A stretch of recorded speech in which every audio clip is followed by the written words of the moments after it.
Hi friends, welcome to மிர்ராஸ் விருந்து. நம்ம இன்றைக்கி கோதுமை மாவில் ஸ்நாக்ஸ் தான் செய்ய போகிறோம். இது நல்ல ஒரு ஜூஸியான ஈஸியாக செய்யக்கூடிய ஈவினிங் ஸ்நாக்ஸ் தான். இது வீட்டில் இருக்க பொருள் வச்சு ரொம்பவே சுலபமாக செஞ்சிடலாம்.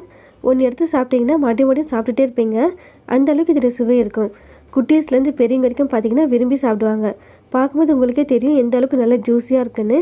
அந்த அளவுக்கு டேஸ்ட்டும் ரொம்பவே அட்டகாசமாக இருக்கும். வாங்க எப்படி பண்ணுறதுன்னு வீடியோக்குள்ளே போய் பார்க்கலாம். நான் 1.5 கப் அளவுக்கு கோதுமை மாவு எடுத்திருக்கேன். இந்த ஸ்நாக்ஸ்க்கு வந்து கோதுமை மாவும் பயன்படுத்தலாம், மைதா மாவும் பயன்படுத்தலாம். இப்போ இது கூட 1 ஸ்பூன் அளவுக்கு நெய் சேர்த்துக்கோங்க. நெய் சேர்க்குறதுனால மாவு நல்லா சாஃப்டாக இருக்கும். அது மட்டும் இல்லாமல் நல்ல ஒரு ஃப்ளேவரும் கொடுக்கும். நெய் சேர்க்குறதுக்கு விருப்பம் இல்லைன்னா அதுக்கு பதில் நீங்கள் ஆயில் கூட பயன்படுத்தலாம். நெய் சேர்க்குறதுனால ஃப்ளேவர் கொடுக்கும், அவ்வளோதான். இப்போ இது கூட 2 பிஞ்ச் அளவுக்கு உப்பு சேர்த்துக்கோங்க. இப்போ நம்ம சேர்த்துருக்க நெய் இந்த உப்பு எல்லாம் ஒரே வேணும் இருக்க மாதிரி மிக்ஸ் பண்ணி விட்டுக்கோங்க. இப்போ மாவில் கொஞ்சம் கொஞ்சமாக தண்ணி சேர்த்து சப்பாத்தி மாவு பதத்துக்கு பிணைஞ்சிக்கோங்க. ரொம்ப கோல்டு இருக்கனால வாய்ஸ் கொஞ்சம் அட்ஜஸ்ட் பண்ணிக்கோங்க ஃப்ரெண்ட்ஸ். நான் இது கூட 1/4 ஸ்பூனுக்கும் குறைவாக கொஞ்சம் மஞ்சள் பொடி சேர்த்துக்கிறேன். எதுக்காக மஞ்சள் பொடி சேர்க்குறேன்னா ஸ்நாக்ஸ்க்கு நல்ல ஒரு கலர் கொடுக்கும், அதுக்காக தான். உங்களுக்கு மஞ்சள் பொடி சேர்க்குறதுக்கு விருப்பம் இல்லைன்னா ஸ்கிப் பண்ணிவிடுங்க. இந்த மஞ்சள் பொடி நீங்கள் சேர்க்குறதா இருந்தால் நெய் உப்புனா சேர்த்தோம் இல்லையா, அப்போ வந்து சேர்த்துக்கோங்க. நான் சேர்க்குறதுக்கு மறந்ததுனால இப்போ சேர்த்துருக்கேன். இப்போ பாருங்கள், மாவு நல்லா சாஃப்டாக பிணைஞ்சாச்சு.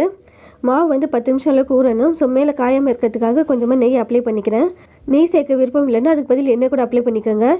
இப்போ இந்த ஸ்நாக்ஸ்க்கு ஸ்டஃபிங் ரெடி பண்ணிக்கலாம். இப்போ ஒரு மூடி போட்டு மூடி வச்சுடுங்க. ஒரு 10 நிமிஷம் அளவுக்கு ஊறினா போதும். நான் 1 ஸ்பூன் அளவுக்கு நெய் எடுத்திருக்கேன். பாத்திரம் சூடானதும் நெய் சேர்த்துக்கோங்க. நெய் லைட்டாக மெல்ட் ஆனதும் இது கூட 8லேருந்து 10 அளவுக்கு முந்திரி பாதம் சின்னதாக நறுக்கி வச்சுருக்கேன். இதே போல் நறுக்கி சேர்த்துக்கோங்க. ஸ்டவ் லோ ஃப்ளேமில் வச்சுக்கோங்க, அப்போ தான் கரையாமல் வதக்க முடியும்.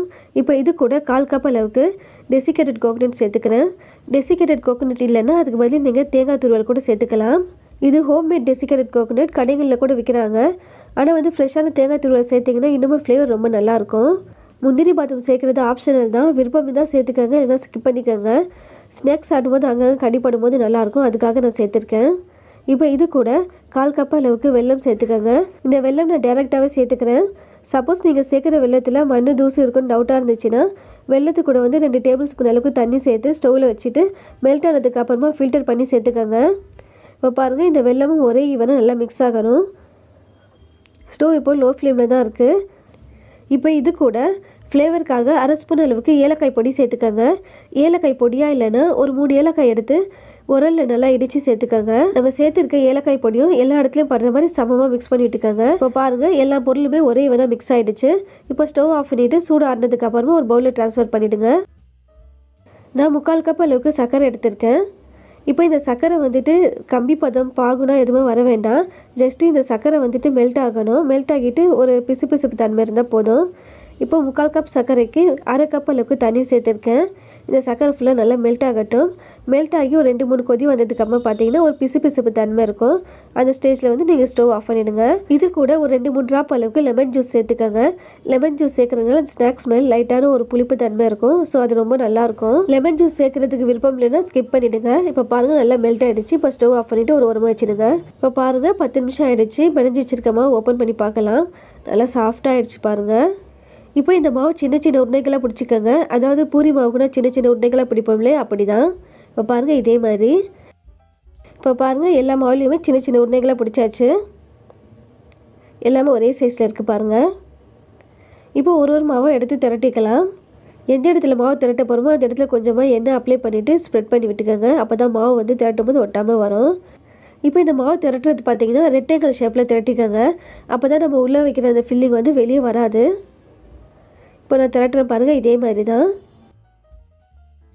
இப்போ பாருங்கள், இதே மாதிரி தான் ரெக்டாங்கிள் ஷேப்பில் திரட்டிக்கணும். நான் 1.5 ஸ்பூன் அளவுக்கு ஃபில்லிங் வச்சுருக்கேன். உங்களுக்கு அதிகமாக சேர்க்குறதுக்கு விருப்பம் இருந்தால் அதிகமாகவும் சேர்த்துக்கோங்க. இப்போ இது வந்து பாக்கெட் மாதிரி மடிச்சிக்கலாம். அதாவது நான் எப்படி மடிக்கணும்னு அதே மாதிரி பார்த்து மடிச்சிக்கோங்க. இந்த ஸ்டஃபிங் ரெடி பண்ணும்போது கொஞ்சம் அதிகமாக ரெடி பண்ணிக்கோங்க. ஏன்னா பக்கத்தில் குட்டீஸ் யாராவது இருந்தால் நம்ம இது போல் ஃபில் பண்ணுறதுக்குள்ளே கொஞ்சம் கொஞ்சமாக எடுத்து சாப்பிட்ருவாங்க. ஏன்னா இந்த ஸ்டஃபிங் பார்த்திங்கன்னா நல்ல மனமாக இருக்கும், சாப்பிட்றதுக்கும் ரொம்ப டேஸ்ட்டாக இருக்கும். ஸோ கண்டிப்பாக வந்து பக்கத்தில் யாராவது இருந்தால் கொஞ்சம் கொஞ்சமாக எடுத்து சாப்பிடுவாங்க. இப்போ பாருங்கள், இதே மாதிரி தான் ஃபுல்லாக மடிச்சுட்டு ஒரு முறை ப்ரெஸ் பண்ணி விட்டுக்கோங்க. இதே மாதிரி இருக்க எல்லா மாவுலையும் வந்து மடிச்சிக்கலாம். பார்க்கும்போது தெரியும் எந்த அளவுக்கு நல்லா பர்ஃபெக்டாக மடிச்சிருக்கேன் பாருங்கள். இதே மாதிரி மடிச்சிக்கோங்க. இப்போ பாருங்கள், இருக்க எல்லா மாவுலையும் வந்துட்டு பாக்கெட் மாதிரி மடித்து வச்சுருக்கேன். இப்போ இது வந்துட்டு எண்ணெய் சூடானதும் ஒன்று ஒன்றா ஃப்ரை பண்ணிக்கலாம். இப்போ பாருங்கள் எண்ணெய் சூடாகிடுச்சு. இப்போ ஸ்டவ் மீடியம் ஃப்ளேமில் வச்சு ஒன்று ஃப்ரை பண்ணிக்கோங்க. மாவு எதுக்காக ரெக்டாங்கிள் ஷேப்பில் வந்து திரட்ட சொன்னேன்னா, நம்ம சேர்த்துருக்க ஃபில்லிங் பார்த்தீங்கன்னா எண்ணெயில் சேர்த்ததுக்கு அப்புறமா அந்த வெல்லம் ஃபுல்லாக மெல்ட் ஆகிடும். நம்ம சேர்த்துருக்க ஃபில்லிங் பார்த்தீங்கன்னா நல்லா மெல்ட் ஆகி எல்லா இடத்துலையுமே சரிசமமாக பரவி இருக்கும். இந்த ஸ்நாக்ஸ் சாப்பிடும்போது பார்த்தீங்கன்னா கிடைக்கும் போது எல்லா இடத்துலையுமே அந்த ஃபில்லிங் இருக்கும். ஸோ மெல்ட் ஆகிற அந்த ஃபில்லிங் வந்து வெளியில் வராமல் இருக்கிறதுக்காக தான் ரெக்டாங்கிள் ஷேப்பில் மடிக்க சொன்னேன். இப்படி ரெக்டாங்கிள் ஷேப்பில் மடிச்சிங்கன்னா கண்டிப்பாக வெளியில் வராது. இப்போ பாருங்கள் ஒன்று ஃப்ரை பண்ணி எடுத்துடலாம்.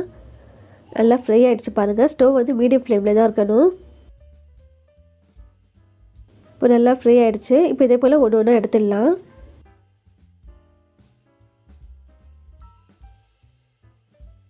இந்த ஸ்நாக்ஸ் பார்த்தீங்கன்னா மேலே வந்து லைட்டாக மொறுமொறுப்பு தன்மையும் உள்ளே நல்லா சாஃப்டாக அந்த ஃபில்லிங்கோட சாப்பிடும்போது பார்த்தீங்கன்னா அவ்வளோ அட்டகாசமாக இருக்கும். அது மட்டும் இல்லாமல் அந்த சக்கரை தண்ணியில் சேர்க்கும் போது நல்லா ஜூஸியாக இருக்கும். இப்போ பாருங்கள் நெக்ஸ்ட்டு பேஜை வந்து ஃப்ரை பண்ணிக்கலாம். உங்களுக்கு வெள்ளை சர்க்கரை பயன்படுத்த விருப்பம் இல்லைன்னா அதுக்கு பதில் நீங்கள் நாட்டு சர்க்கரையும் பயன்படுத்தலாம். இப்போ பாருங்கள் எல்லாமே ஃப்ரை பண்ணியாச்சு. இப்போ ஒன்று அந்த சக்கரை தண்ணியில் வந்து சேர்த்துக்கலாம். ஸ்நாக்ஸ் சூடாக இருக்கும்போது சக்கரை தண்ணியில் சேர்த்திங்கன்னா அந்த சக்கரை தண்ணியை இந்த ஸ்நாக்ஸ் நல்லா அப்சர்வ் பண்ணிக்கும். இந்த ஸ்நாக்ஸ் ஃபுல்லாக வந்து இந்த சக்கரை தண்ணி வந்து சமமாக படுற மாதிரி இதை போல் பரட்டி விட்டுக்கோங்க. இந்த ஸ்நாக்ஸ் பார்க்குறதுக்குமே அழகாக இருக்கும், லைட் எல்லோஷ் கலரில். அது மட்டும் இல்லாமல் சாப்பிட்றதுக்கு அவ்வளோ டேஸ்ட்டாக இருக்கும். இந்த ரெசிபி கூட பார்த்தீங்கன்னா ஒரு பழைய ரெசிபி தான் இது. நம்ம ஸ்வீட் பூரினா சாப்பிடுவோம் இல்லையா, அதே மாதிரி தான் கொஞ்சம் வந்து டிஃப்ரெண்ட்டாக வந்து கொடுக்குறதுக்காக இதை போல் செஞ்சுருக்கோம்.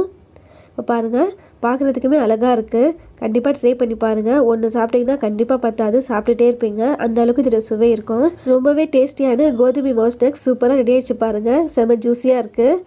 ஒரு ஸ்நாக்ஸ் ஓப்பன் பண்ணி காமிக்கிறேன் பாருங்கள். நம்ம சேர்த்துருக்க ஃபில்லிங் ஒரே சமமாக எல்லா இடத்துலையும் பரவி இருக்கும். பார்க்குறதுக்கே ரொம்ப அழகாக இருக்கும் பாருங்கள்.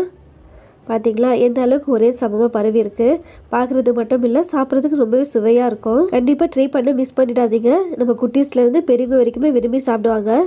இந்த ஸ்நாக்ஸில் உங்களுக்கு எதாவது டவுட்ஸ் இருந்தாலும் கமெண்ட்ஸில் கேளுங்க. மறுபடியும் சொல்லிக்கிறேன் ஃப்ரெண்ட்ஸ், ரொம்ப கோல்டு இருக்கனால வாய்ஸ் சரியாக கொடுக்க முடியல.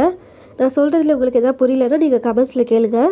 எப்போவுமே சொல்கிற மாதிரி தான் ஃப்ரெண்ட்ஸ். உங்களுக்கு இந்த ரெசிபி பிடிச்சிருந்துச்சுன்னா கண்டிப்பாக வீட்டில் ட்ரை பண்ணி பாருங்கள். ட்ரை பண்ணி பார்த்துட்டு எப்படி இருக்குன்னு கூட கமெண்ட்ஸில் ஷேர் பண்ணிக்கோங்க. ஃப்ரெண்ட்ஸ், ஃபேமிலி, ரிலேட்டிவ்ஸ் வேறு யாருக்காவது இந்த ரெசிபி தேவைப்பட்டாலும் இந்த வீடியோ ஷேர் பண்ணி விடுங்க. மறக்காமல் நம்ம மெட்ராஸ் வந்த சேனலுக்கும் சப்ஸ்கிரைப் பண்ணிக்கோங்க. தேங்க்யூ.